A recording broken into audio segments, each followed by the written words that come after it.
Hey guys, thanks for joining us. Terry Condon from terrycondon.com here. I'm up in Leeton, New South Wales, and I'm at Strength to Strength headquarters here with Dave Tabane. Thanks for having me, mate. Pleasure to have you, Tess. Cheers. So guys, Dave's actually 5-time Australian, 2-time US, 1-time world champ kettlebell, so fair to say the man's lifted a few of them, mate. Just a few. We're lucky enough to have Dave take us through the 3 exercises you need to know for the new book. So number 1, we've got the kettlebell swing, number 2, Turkish get up, and the last one, bridging. Perfect, right? Let's get into it, guys.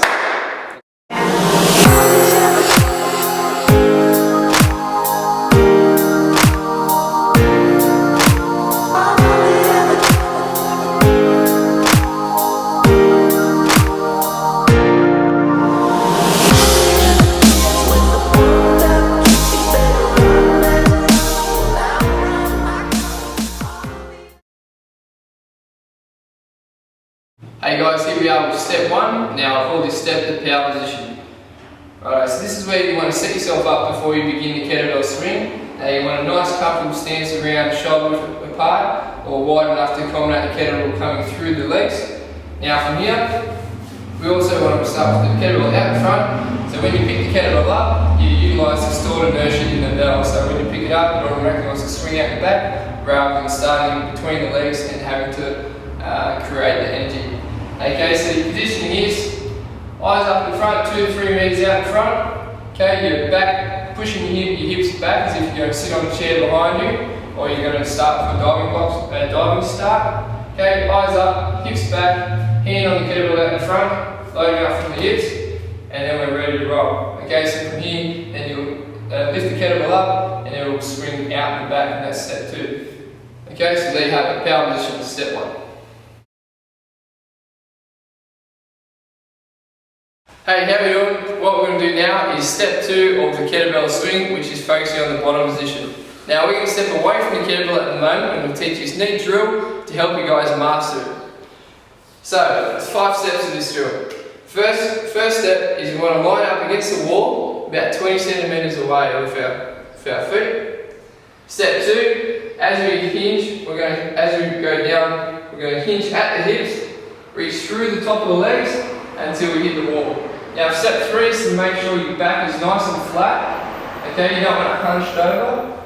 So nice and flat. Step 4 is keeping the eyes about 1 metre or 2 out in front.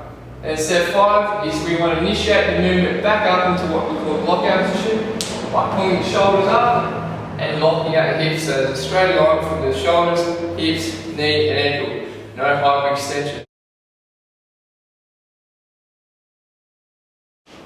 Good.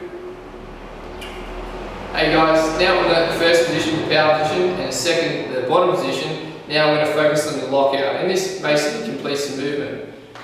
Okay, so once you're set up and you move into the bottom position, now we want to actually put a bit, exert all the power. So we've loaded up the hips here, now we want to unleash that power. So from doing that, we want to pull the shoulders up, and as we're pulling the shoulders up, we're locking out the hips.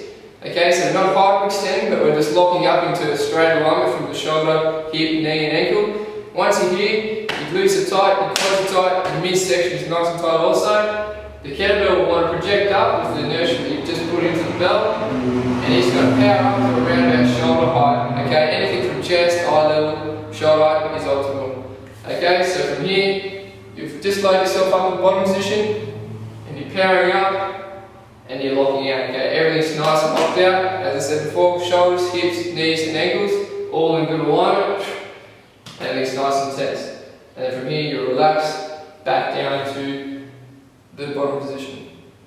Okay, so quickly again, lock out, bottom position, pulling the shoulders up, unleash once your hips are extended, unleash the arms up to your optimal level and then relax. Okay, there you have it, there's step 3.